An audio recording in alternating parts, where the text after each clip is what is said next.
So this HOA president thought she could steal my family's 80-year-old ranch and turn it into luxury condos.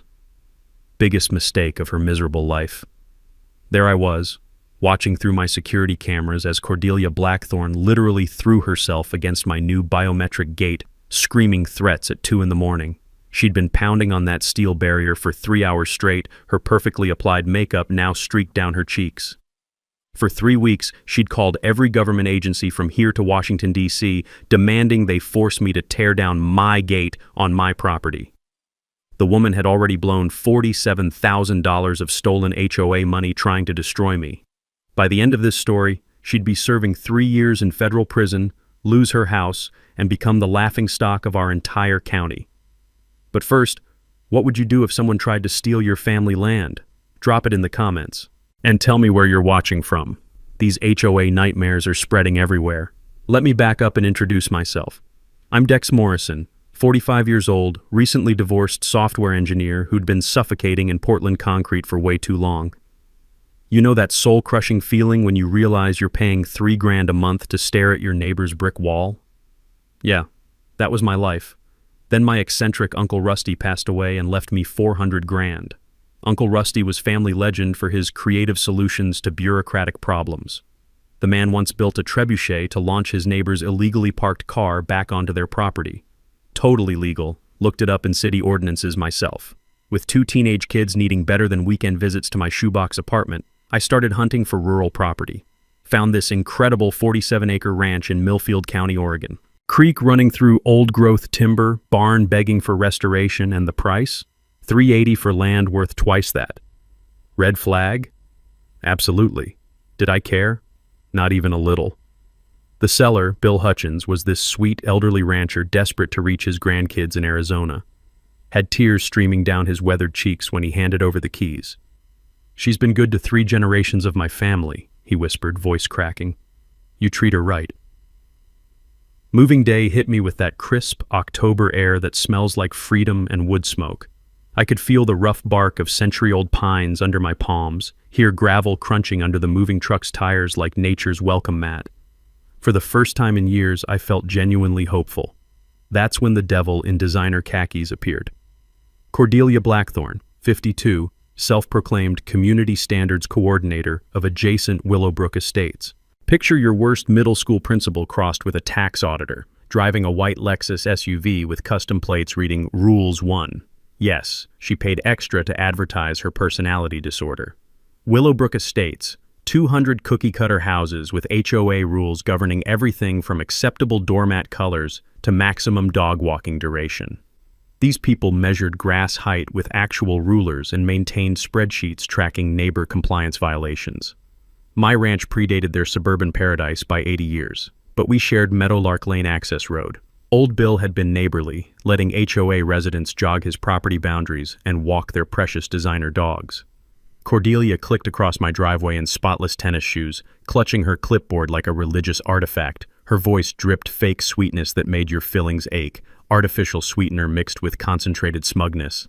"Excuse me," she announced, excusing absolutely nothing. "You'll need HOA approval for that moving truck." I set down boxes containing my kids' new bunk beds, pine shavings still clinging to the cardboard. "Ma'am, I appreciate your concern, but my property isn't part of your HOA. Her practiced smile twitched. "Meadowlark Lane falls under shared community standards. That truck violates our non-resident vehicle restrictions." She thrust a 47-page rulebook at me, certain sections pre-highlighted like a legal brief. "I own this property outright," I replied calmly. "The access road predates your development by decades." That's when her mask cracked completely. Her voice pitched higher, sharper. "We'll just see about that." She whipped out her phone, photographing my license plates while pulling an actual tape measure from her purse to document my truck's dimensions. She called city code enforcement while standing in my driveway, speaking loud enough to ensure I heard every poisonous word. "Yes, I need to report a non-compliant commercial vehicle in violation of community standards." But here's what really chilled me. As 3 other residents jogged past during her performance, I caught their expressions. Fear. These people were genuinely terrified of this woman. One elderly gentleman actually crossed the street to avoid making eye contact. As Cordelia climbed back into her Lexus, she delivered her parting shot through the rolled-down window. This neighborhood has standards, Mr. Morrison. You better learn them fast. Watching her drive away, I thought about Uncle Rusty's trebuchet and wondered what other creative solutions this situation might require. Cordelia didn't waste time declaring war. By week 2, I had a city inspector knocking on my door at 7 in the morning, claiming anonymous noise complaints. And this was particularly impressive, considering I hadn't started any renovation work yet, and the loudest sound on my property was the creek babbling over smooth river stones. The inspector, a tired-looking guy named Pete, apologized while walking my property. Look, I gotta respond to complaints, but this is pretty obviously bogus. Someone described specific power tool sounds and construction debris that, well, clearly don't exist. He gestured at my pristine, untouched barn. Same day, and I mean within hours, 3 different utility companies showed up for service verification: electric, water, and gas, all claiming they'd received reports of irregular usage patterns. The gas guy actually laughed when I pointed out I didn't even have gas service connected yet. That's when Jimmy, my postal carrier, filled me in on the bigger picture while leaning against his mail truck. The afternoon sun was beating down on the metal, and I could feel the heat radiating off it like a furnace. Man, she's been doing this to folks for years. Remember the Kowalski family? Single mom with 3 kids? Cordelia filed so many complaints about inappropriate children's toys in their yard, the poor woman moved away just to get some peace. I started digging deeper, and the pattern emerged like a virus under a microscope. Cordelia had systematically targeted anyone who didn't fit her suburban cookie-cutter vision. The elderly veteran with the PTSD service dog had aggressive animal complaints filed weekly. The Hispanic contractor got inappropriate work vehicle citations for parking his 20-year-old pickup on his own driveway. The Asian family whose foreign cooking odors somehow violated community aesthetic standards. Her method was brilliant in its cruelty: death by 1,000 bureaucratic paper cuts. No single complaint was worth fighting, but the cumulative harassment drove people away like psychological warfare. Time for some detective work.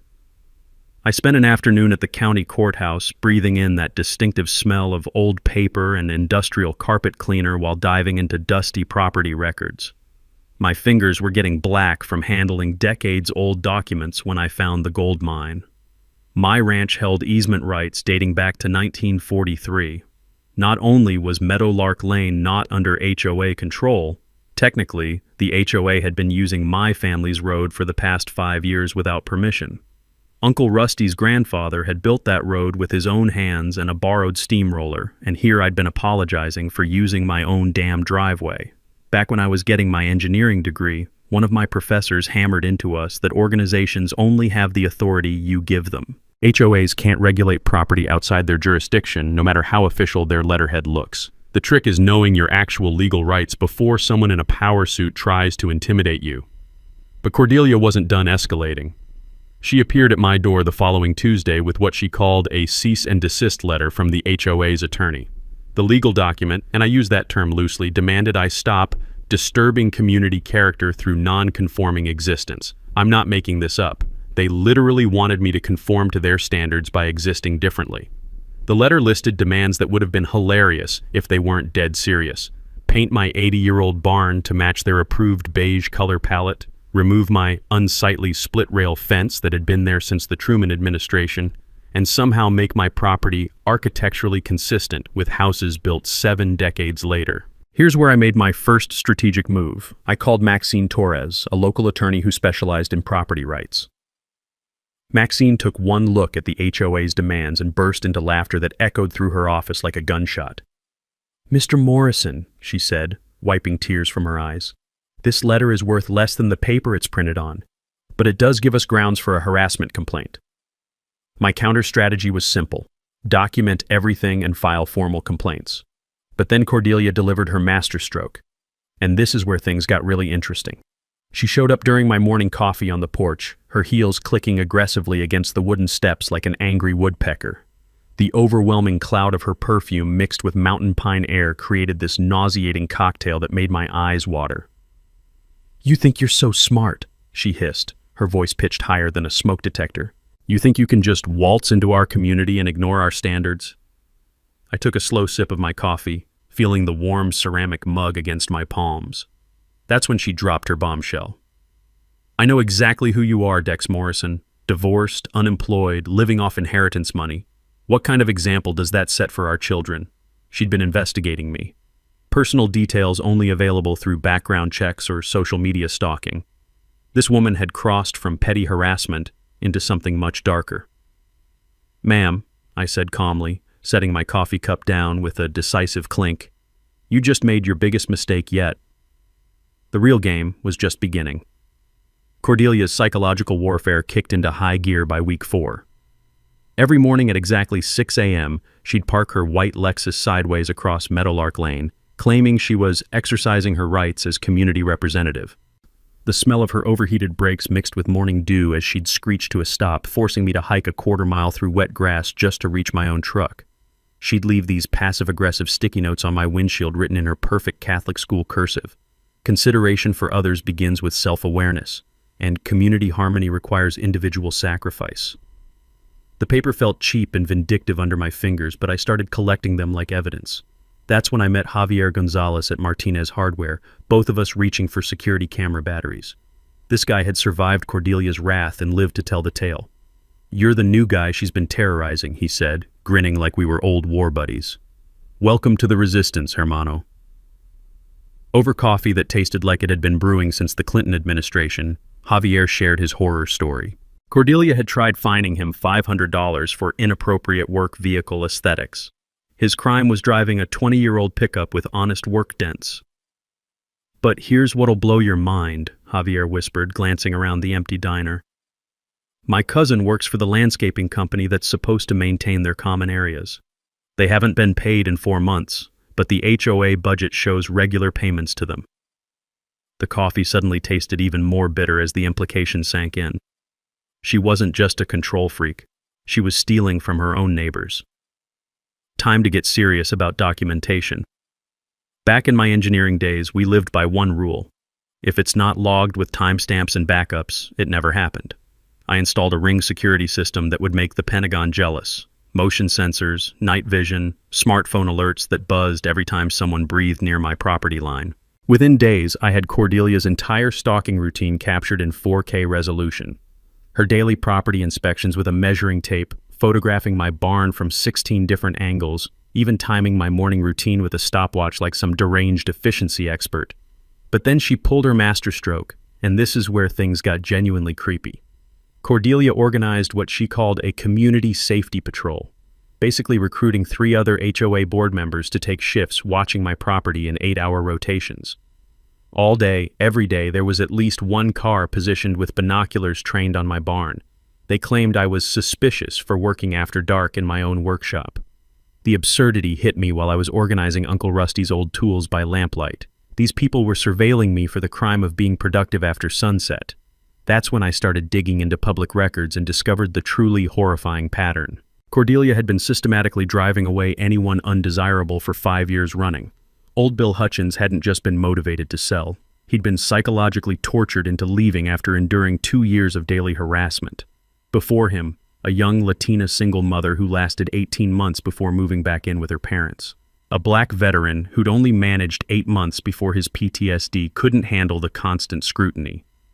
Always the same targets: elderly, minorities, single parents, veterans, anyone who didn't fit her narrow suburban fantasy. Cordelia was ethnically cleansing the neighborhood one harassment campaign at a time, but I had something her previous victims didn't: the technical skills to fight back and the Morrison family's legendary stubborn streak. I launched my counteroffensive. Every morning at 5 a.m. sharp, I'd jog past every house in Willowbrook Estates. Perfectly legal use of public sidewalks, and my route just happened to circle Cordelia's house 3 times. My running shoes on pavement created this rhythmic drumbeat that echoed off her walls like a war drum. The beauty of country acoustics?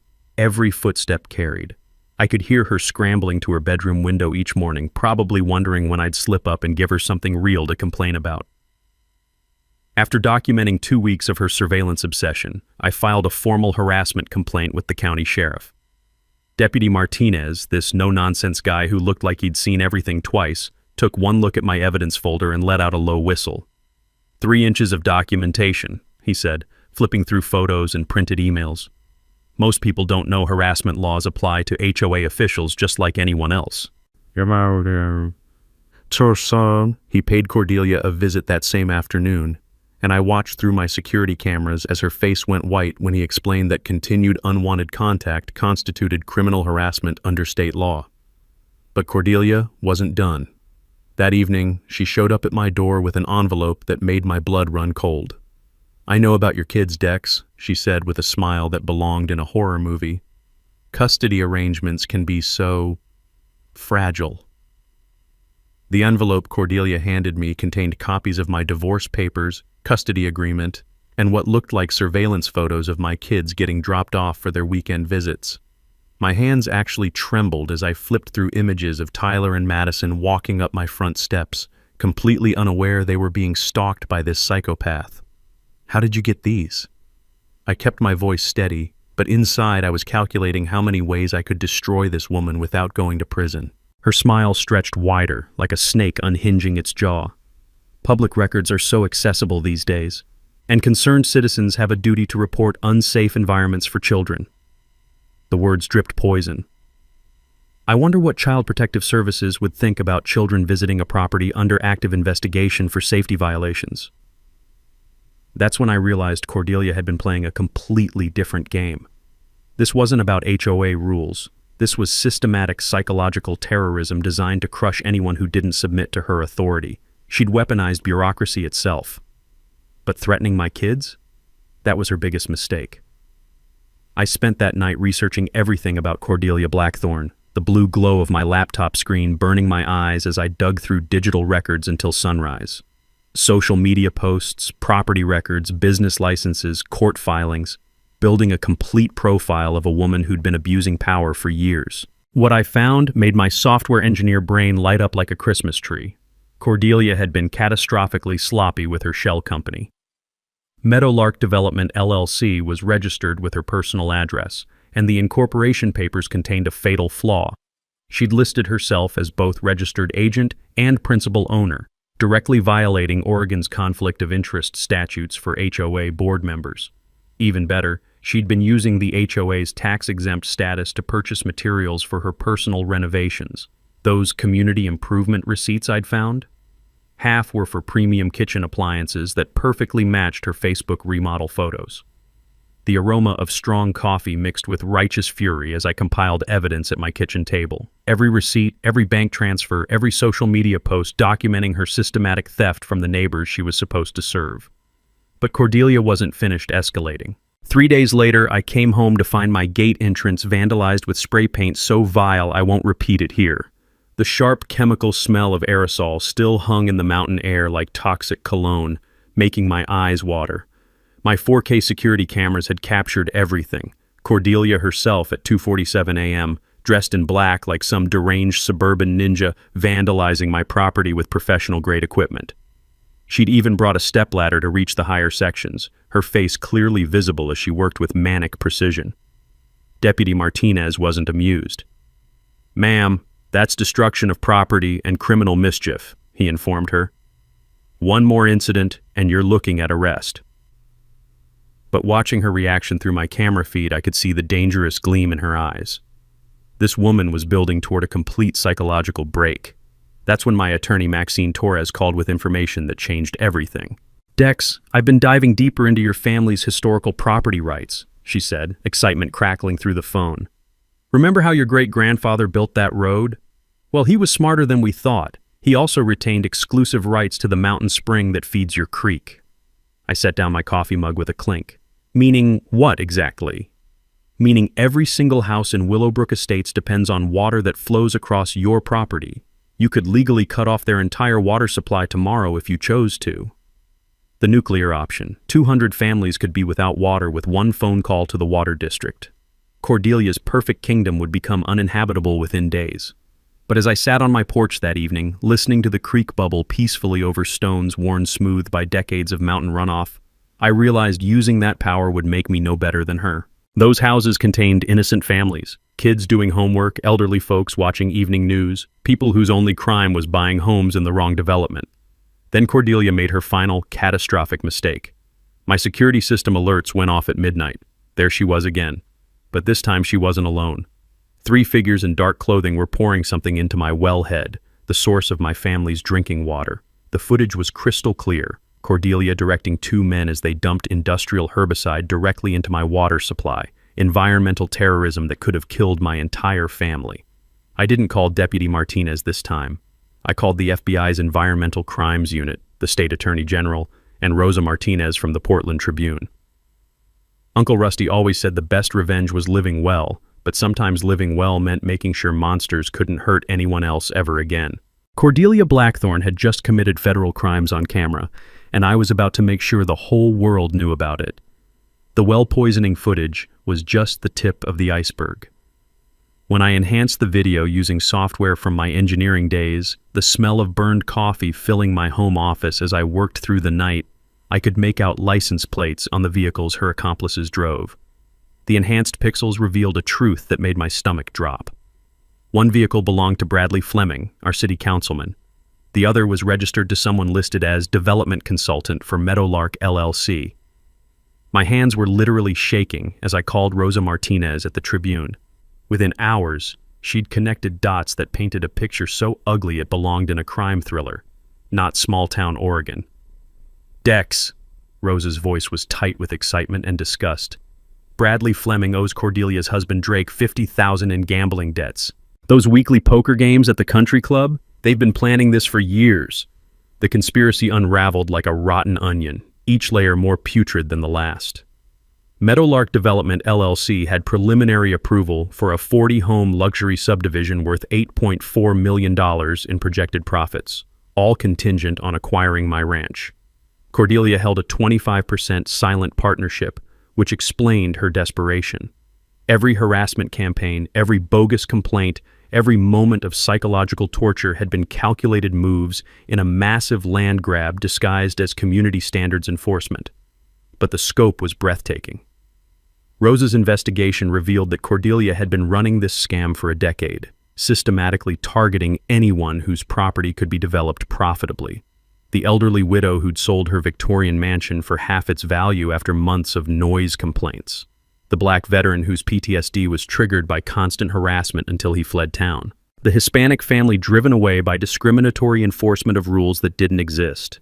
Each forced sale had cleared the way for Cordelia's developer network, with profits flowing back through shell companies and forgiven poker debts. I remember learning in business school that most white-collar criminals get caught because they get greedy and leave paper trails. Cordelia had left a highway of evidence. The HOA's missing $127,000 matched her home renovation costs down to the penny. Bank transfers, receipts, even Instagram posts of her new kitchen appliances, all purchased with stolen community funds. The forensic accounting made my head spin. 12 families destroyed over 10 years. 12 properties seized through psychological warfare. 12 pieces of our community transformed into profit centers for a criminal enterprise masquerading as civic responsibility. The most chilling discovery was the water rights angle. Every targeted property shared historical water access that could block future development. Cordelia wasn't just stealing homes. She was stealing generational rights that families had held since before Oregon was even a state. City Councilman Bradley had been earning his debt forgiveness by fast-tracking permits for Cordelia's network while mysteriously losing applications from her targets. The building inspector who'd been harassing me? Bank records showed a $15,000 consulting fee from Meadowlark LLC deposited the same week he'd started his bogus inspections. The entire municipal system had been weaponized to serve one woman's greed.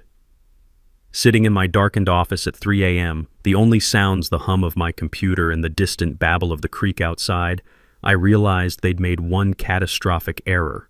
They'd targeted a software engineer who understood digital forensics and had Uncle Rusty's legendary stubborn streak. I had evidence of mail fraud, wire fraud, environmental crimes, civil rights violations, and criminal conspiracy reaching from suburban boardrooms to city hall to development companies across 3 counties. Uncle Rusty's ranch had become the keystone that could topple an entire criminal empire built on displaced families and stolen dreams. The question wasn't whether I could destroy Cordelia anymore. The question was how spectacular I could make her downfall. The next morning I called an emergency meeting in Uncle Rusty's old barn. The smell of weathered wood and motor oil still hung in the air, mixed with the fresh scent of pine sawdust from my recent cleanup efforts. This felt exactly right. Plotting justice in the same space where Uncle Rusty had built his legendary trebuchet to launch his neighbor's illegally parked car. Javier arrived first, followed by Rosa Martinez hauling a laptop bag that looked like it could survive a nuclear blast. Martha Tatum showed up with her food truck parked outside, claiming she needed to feed the resistance properly. Last came Maxine Torres, my attorney, whose briefcase practically hummed with legal energy. "All right, people," I said, spreading documents across Uncle Rusty's workbench while Martha distributed Korean BBQ tacos. "We're not just taking down one psychotic HOA president. We're dismantling a decade-long criminal enterprise." Rosa somehow produced a whiteboard from her Honda Civic, I'm still not sure how physics allowed that, and started mapping connections like she was planning D-Day. "I've been coordinating with federal agencies. The FBI's Environmental Crimes Unit wants the well poisoning charges. The state attorney general is practically drooling over the municipal corruption. And the IRS is very interested in those unreported development profits." The plan crystallized like perfectly debugged code. Phase 1. Continue gathering bulletproof evidence while letting Cordelia think she was winning. Phase 2. Coordinate simultaneous investigations by multiple agencies. Phase 3. Public exposure at the next HOA board meeting with maximum media coverage. Phase 4. Launch community improvement initiatives from the ashes of her empire. Javier had been building our intelligence network with the efficiency of a master craftsman. "My cousin Maria works in city planning," he said between bites of Martha's excellent bulgogi. "She says Bradley Fleming's been rubber stamping permit approvals without environmental impact studies. That's federal jurisdiction." Martha contributed something unexpected while refilling our coffee from a thermos that somehow held enough for 12 people. "My food truck route covers 3 counties. I've met 4 other families who got identical treatment from HOA boards connected to Meadowlark Development. This operation spans half of Oregon." The technical preparation showcased everything I'd learned from 20 years in software engineering. I'd upgraded to surveillance equipment that would make the Pentagon jealous. Motion sensors detecting movement at 50 yards, night vision cameras recording in 4K, audio equipment sensitive enough to capture whispered conversations through car windows. Back in my corporate days, we had a saying, "Documentation is litigation insurance." Turned out that applied perfectly to criminal investigations. Everything was stored on encrypted servers with blockchain verification for court admissibility. Every video file, audio recording, and digital document was legally bulletproof. Maxine outlined our legal strategy while pacing the barn like a caged predator, her heels clicking against concrete with military precision. "We're building RICO charges, Racketeer Influenced and Corrupt Organizations Act. This isn't just fraud, it's organized crime." Then she paused for dramatic effect, probably practicing for the courtroom performance of her career. "RICO doesn't just go after individual crimes, it dismantles the entire criminal organization. We can seize assets, freeze accounts, and ensure this never happens to another family." The coalition building amazed me. Word spread through unofficial channels faster than wildfire. Our weekly barn meetings grew from 5 core conspirators to 37 affected families ready for war. Each session brought fresh evidence and new stories of systematic psychological torture. Parents shared recordings of middle-of-the-night threatening calls. Veterans documented harassment specifically designed to trigger PTSD episodes.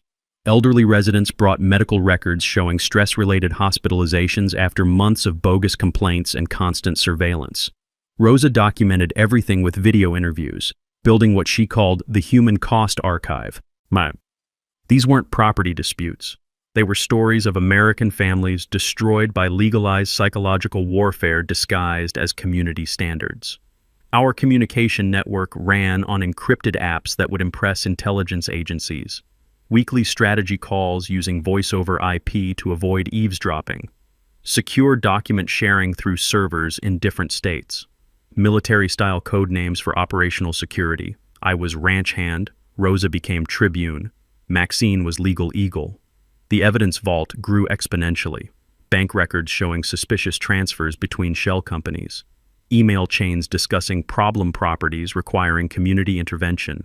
Audio recordings of city officials pre-deciding permit denials before reviewing applications. By week 6, we operated like a professional intelligence cell from an 80-year-old barn. Federal agencies coordinated through Rose's media contacts. State investigators built parallel cases. Local law enforcement finally treated our complaints seriously instead of dismissing them as neighbor disputes. The psychological preparation was almost as crucial as legal strategy. We needed Cordelia to feel victorious right until everything collapsed. Strategic disinformation to test her intelligence sources, allowing her to commit additional crimes while being recorded, building toward maximum public humiliation at the perfect moment. Everything was ready for the coordinated strike that would restore justice and transform our community forever. Cordelia's desperation reached new heights when she realized I wasn't backing down. By week 7, she'd escalated from petty harassment to outright sabotage. I woke to the sound of chainsaws at 5 a.m. and found a century-old oak tree fallen across my driveway, completely blocking access to my ranch.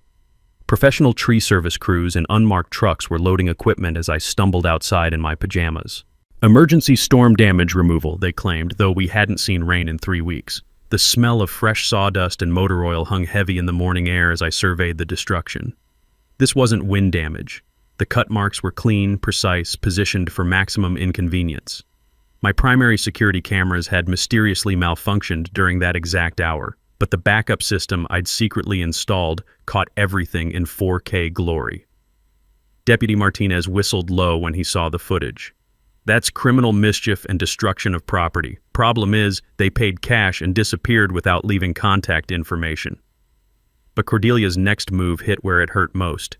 She weaponized Child Protective Services against my kids. The call came 3 days later. A concerned citizen had filed detailed complaints alleging I was exposing Tyler and Madison to unsafe living conditions and environmental hazards. The caseworker, Janet, sounded exhausted as she explained she had to investigate every report, no matter how obviously vindictive. Someone provided photographs of your property claiming there are exposed electrical wires, contaminated water, and evidence of drug manufacturing, Janet said, her voice heavy with skepticism. The photographs showed Uncle Rusty's vintage electronics projects labeled as suspicious laboratory equipment. My water testing kit, bought specifically because Cordelia had poisoned my well, was described as chemical manufacturing supplies. Even my kids' weekend camping gear became evidence of unsafe living conditions. My hands clenched into fists as I realized how extensive her surveillance operation had become. For months, Cordelia had been cataloging every innocent aspect of normal ranch life, twisting tools and projects into weapons for psychological warfare. The insurance fraud attempt was almost comically obvious. Cordelia filed a claim against my homeowner's policy with staged photos claiming my aggressive dog had attacked her. The fact that I don't own a dog apparently didn't deter her creativity. She'd produced fake medical bills from Dr. Patterson, whose address traced to a vacant Portland lot. My investigator, Carol, who'd clearly seen every scam imaginable, started laughing the moment she saw the claim. Mr. Morrison, she's got golden retriever bite marks, but claims you own a German shepherd. In 30 years, I've never seen fraud this sloppy. The daily harassment campaign became relentless. Noise complaints filed around the clock. 6 a.m. for my coffee grinder, 2 p.m. for truck engine noise, 10 p.m. for television volume. City code enforcement started calling me directly before sending inspectors. They were so tired of her fabricated reports. Anonymous DEA tips about suspicious chemical odors brought Special Agent Rodriguez to my door in full tactical gear. The poor guy looked like he'd rather be anywhere else as I walked him through my barn, pointing out vintage electronics and computer equipment. Sir, whoever's filing these reports has detailed property layouts and scheduling information, he said, shaking his head. This suggests either law enforcement background or serious mental instability. Weekly fire marshal visits for safety inspections became routine. Each found nothing but served Cordelia's harassment objectives perfectly. Then came her desperation move, the bribery attempt that would seal her fate. She cornered me at my mailbox carrying an envelope thick enough to choke a horse. The afternoon sun beat down on the gravel as she approached, her designer heels clicking like a countdown timer. $600,000 cash, she said without preamble, her voice shaking with barely controlled desperation. Take it and disappear before I destroy everything you care about. I opened the envelope to find stacks of 20s and 50s that smelled like basement mold, obviously laundered money. The bills felt grimy between my fingers, tainted with desperation and criminality. "And if I don't take it?" I asked, knowing my security system was recording every word in crystal clear audio. Her composure cracked completely, revealing the monster underneath. "Then I'll make sure your children never feel safe anywhere again. I know their school schedules, their friends' addresses, everywhere they go. Take the money or I'll destroy them too." The threat against Tyler and Madison crossed every line that mattered. This wasn't about property anymore. This was a dangerous woman threatening to harm innocent children to protect her criminal empire. But she just handed me the evidence I needed to end this war permanently. "Mrs. Blackthorne," I said quietly, my voice steady despite the rage burning in my chest. "You just made the worst mistake of your life." Her threats against my kids would be her downfall, captured forever on digital video for federal prosecutors to present to a jury. After Cordelia threatened my children, the gloves came completely off. Within 48 hours, she'd escalated to what I can only describe as domestic terrorism. I woke up to find my barn windows shot out with paintball guns, bright orange paint splattered across century-old wood like some demented art project. The acrid smell of paint thinner mixed with mountain air as I surveyed the damage. My security cameras had captured everything. Cordelia herself, at 3 a.m., wearing camouflage and wielding what looked like military-grade paintball equipment. She'd brought a ladder to reach the high windows, working with methodical precision like she was marking enemy territory. But the vandalism was just foreplay. 2 days later, I found my mailbox destroyed with what appeared to be a baseball bat, the metal post twisted and bent like a pretzel. Federal crime, since it involved postal services, but Cordelia was beyond caring about legal consequences. The smell of gasoline lingered around the wreckage. She'd tried to set fire to the mail inside, but apparently couldn't get her lighter to work in the morning dew. My security footage showed her fumbling with matches for 10 minutes, cursing like a sailor who'd just discovered his ship was sinking. That's when Deputy Martinez called with news that changed everything. "Dex, we arrested Cordelia's husband Drake last night. Domestic violence call from their neighbor. Turns out he's been trying to divorce her for months, claims she's become completely unhinged over this property dispute." Drake had been secretly recording conversations with Cordelia for weeks, building evidence for his divorce attorney. The recordings revealed the true scope of her obsession. She'd been planning to have me removed through increasingly desperate measures. "She's been talking about hiring people to make you disappear," Drake told investigators. "I thought she meant scare you away, but lately, I'm not so sure." The revelation sent chills down my spine. This woman wasn't just harassing me. She was contemplating violence against my family. But Cordelia's nuclear option was still coming. 3 days later, I got a call from Mayor Patricia Hendricks. "Dex, I need you to know that Cordelia Blackthorne has filed for emergency eminent domain proceedings against your property. She's claiming your ranch is needed for critical public infrastructure." The emergency city council meeting was called for that Friday, with only 48 hours notice to prevent public attendance.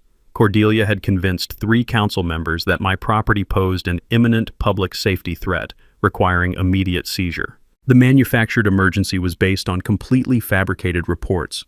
My well was allegedly contaminating the municipal water supply, my barn was supposedly storing hazardous materials, and my access road was creating traffic safety hazards for school buses.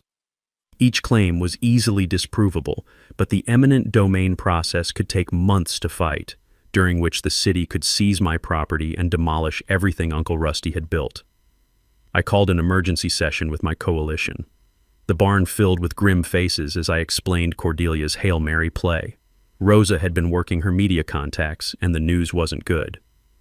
"She's got Bradley Fleming and 2 other council members in her pocket," Rosa reported, her laptop screen casting blue light across her worried face.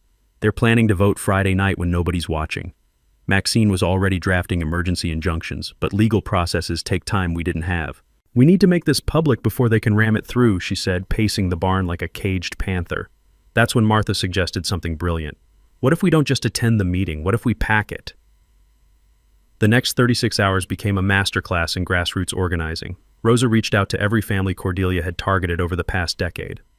Javier mobilized the construction community. Turns out every contractor in 3 counties had horror stories about dealing with Cordelia's permits and inspections. Martha used her food truck network to spread word through every small business owner who'd been harassed by arbitrary enforcement. The message was simple. If they could steal my ranch through eminent domain fraud, no one's property was safe. By Thursday afternoon, our encrypted chat had 127 active members planning to attend Friday's meeting. Local news had picked up the story, and Rose's Tribune article about emergency eminent domain abuse was trending on social media. But Cordelia had one final, desperate move. Thursday night, my motion sensors triggered at 11 p.m. 3 figures in dark clothing were approaching my barn, carrying what looked like gasoline cans. The infrared cameras captured everything as Cordelia directed 2 men in spreading accelerant around my building's foundation. I called 911 immediately, but more importantly, I called Rosa.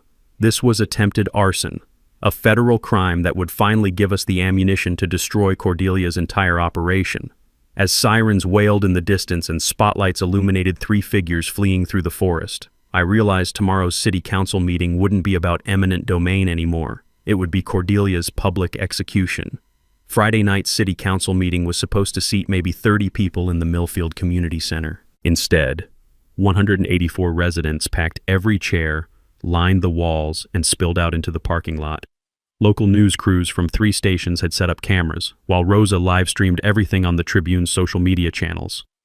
The air inside felt electric with tension, thick with the smell of too many people in too small a space and the faint aroma of Martha's food truck operating in the parking lot to feed the crowd.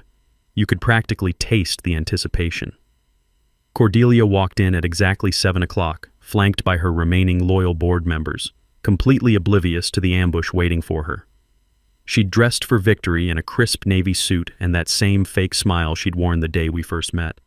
The woman actually waved at the cameras like she was running for office. Mayor Hendricks called the meeting to order, her voice tight with stress. We're here to consider emergency eminent domain proceedings for the Morrison Ranch property, based on public safety concerns filed by HOA President Cordelia Blackthorne. That's when Rosa stood up, her press credentials hanging around her neck like a weapon. Madam Mayor, before we proceed, I think the public should know that Mrs. Blackthorne was arrested this morning for attempted arson. The room erupted. Cordelia's face went white as bleached bone, her perfect composure finally cracking under the weight of 184 pairs of eyes staring at her in disbelief. That's a lie, she shrieked, jumping to her feet. This is a coordinated attack by criminals trying to destroy our community. State Investigator William Tatum stepped forward from the back of the room, his badge glinting under the fluorescent lights. Mrs. Blackthorne, you were arrested at 11:47 p.m. yesterday for attempted arson, criminal conspiracy, and environmental terrorism. Your accomplices have already confessed. Yes, you are authorities. The audience was dead silent except for the whisper of cameras capturing every moment of Cordelia's meltdown. Furthermore, Investigator Tatum continued, our 3-month investigation has uncovered evidence of mail fraud, wire fraud, embezzlement, and civil rights violations spanning 10 years. Federal prosecutors will be filing RICO charges Monday morning. That's when the floodgates opened. Martha Tatum stood up first, her voice carrying across the packed room. This woman tried to ban my food truck because I'm Asian. She filed false health complaints for 2 years. Javier rose next. She stole $47,000 from contractor payments, then blamed us for poor workmanship when we couldn't afford proper materials. One by one, 15 residents shared their stories. The elderly veteran whose PTSD was deliberately triggered by harassment campaigns. The single mother driven from her home by fabricated child welfare complaints. The Hispanic family terrorized until they sold their house for half its value. Each testimony hammered another nail into Cordelia's coffin. The cameras captured every word, every tear, every moment of pain this woman had inflicted on innocent families for her own profit. EPA agent Rodriguez presented the environmental crimes evidence, including the well-poisoning footage that showed Cordelia directing 2 men to dump herbicide into my family's drinking water. This could have killed an entire family, he stated matter-of-factly. Cordelia's last desperate attempt at control was pathetic to witness. This is my neighborhood, she screamed, spit flying from her mouth. I built this community. I protected property values. These people are destroying everything I worked for. The crowd's angry murmur rose like thunder until Mayor Hendricks called for order. That's when I finally stood up, walking calmly to the microphone as the room fell completely silent. Every eye was on me. Cameras zoomed in, recording what would become the defining moment of this entire nightmare. "Ladies and gentlemen," I began, my voice steady and clear, "I'd like to make an announcement." Cordelia was staring at me with pure hatred, her perfectly applied makeup streaked with tears of rage and desperation. "As of this morning, I've donated 30 acres of my ranch to establish the Uncle Rusty Memorial Nature Preserve. The creek frontage will become a public park, protected forever from development." The applause started slowly, then built to a thunderous ovation that shook the building's windows. Cordelia's face went through a spectrum of emotions: disbelief, rage, and finally, complete defeat. "Mrs. Blackthorne," I said directly into the microphone, my words carrying to every corner of the room and every viewer watching the live stream, "your decade of terrorizing families is over. Your criminal enterprise is finished. And your dream of destroying my family's land just became our community's greatest victory." Sheriff's deputies moved toward Cordelia as she completely lost control, screaming incoherently about conspiracies and her ruined plans. The cameras captured every moment of her final public meltdown. Justice, it turned out, tasted like sweet mountain air and sounded like 184 people cheering for the end of a tyrant's reign. 6 months later, I'm sitting on my porch watching my kids build a treehouse in the oak tree that Cordelia's crew somehow missed during their sabotage spree. The sound of their laughter mixing with the creek's gentle babble is everything Uncle Rusty would have wanted for this place. Cordelia's sentencing made national news. 3 years federal prison for environmental crimes, plus 2 additional years for embezzlement and fraud. The judge called her actions a systematic campaign of psychological terrorism against vulnerable families. Drake's divorce was finalized within weeks, and he moved to Montana to start fresh. The financial aftermath was even more satisfying. Our class action lawsuit resulted in a $1.8 million settlement distributed among affected residents. Javier used his portion to expand his construction business and landed the contract to renovate half the HOA's common areas under the new, democratically elected board. Martha opened her permanent restaurant location in downtown Millfield, specializing in Korean-Mexican fusion that's become legendary throughout the county. The Cordelia Special, extra spicy kimchi tacos, is her best-selling item, though she insists the name was my idea. The new HOA leadership eliminated 73% of Cordelia's arbitrary rules, transforming Willowbrook Estates from a suburban prison into an actual community. Property values increased 23% once word spread about the reformed governance and elimination of harassment campaigns. My 30-acre donation became the Uncle Rusty Memorial Nature Preserve, complete with hiking trails and educational signage about native wildlife. The county matched my contribution with a $150,000 development grant, and the state designated the entire creek system as protected habitat after discovering an endangered salmon species. The treehouse project became a community effort. Javier donated materials and expertise, Martha provided lunch for the volunteer crews, and Rosa documented the construction for a follow-up Tribune series on community healing after trauma. Watching neighbors who'd been terrorized into isolation work together again was better therapy than any counselor could provide. Tyler and Madison permanently moved in with me after seeing how much happier they were on the ranch. Their mother admitted the peaceful environment was better for their mental health than city apartments and custody battles. We converted Uncle Rusty's workshop into a homework space where neighborhood kids gather for tutoring and science projects. The Uncle Rusty Memorial Scholarship launched with $50,000 from my settlement money, providing trade school funding for students from families affected by bureaucratic harassment. The first recipient was Javier's nephew Miguel, studying electrical engineering with plans to return and help modernize our rural infrastructure. Rosa's Tribune series won a state journalism award and sparked HOA reform legislation in Oregon's next legislative session. 3 other counties launched investigations into similar corruption patterns, discovering that Cordelia's network extended far beyond our small community. The ripple effects keep spreading. National HOA accountability organizations use our case as a textbook example of fighting systematic abuse. A documentary film crew spent 2 weeks interviewing residents last month, planning a feature about grassroots resistance to corporate-style neighborhood control. The practical lessons from our fight became a resource guide that's helped hundreds of families facing similar harassment. Document everything with timestamps and backups. Know your actual property rights before someone in a power suit intimidates you. Build coalitions because isolated targets are vulnerable targets. Use the legal system strategically, not emotionally. Every evening, I walk the nature preserve trails that wind through land Cordelia wanted to pave over for luxury condos. The creek runs clear and cold, supporting wildlife that would have been destroyed by her development scheme. Eagle nesting boxes installed by volunteer scouts attract breeding pairs each spring. The biometric gate still stands at my entrance, though now it's programmed to recognize 5 community leaders who help maintain the preserve. It remains our symbol, open to friends, sealed against tyranny. Annual property rights festivals draw families from across the Pacific Northwest to celebrate successful resistance against bureaucratic abuse. This year's event featured workshops on dealing with HOA overreach, legal aid clinics, and a barbecue competition judged by former harassment victims who've become close friends. Where are they now? City Councilman Bradley pleaded guilty to corruption charges and moved to Florida in disgrace. His developer accomplices paid $500,000 in fines and are banned from Oregon projects. The postal inspector who helped investigate the mail fraud got promoted to regional director. As for me, I'm dating the environmental lawyer who helped establish the preserve's protected status. Life has a way of bringing the right people together when communities heal. Drop a comment sharing your HOA horror story. You're not alone in fighting these battles.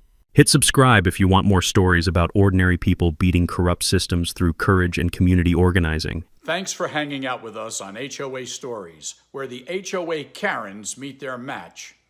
If this story had you cheering or cringing, go ahead and like the video, drop a comment with your reaction, and hit subscribe so you're ready for the next wild HOA tale.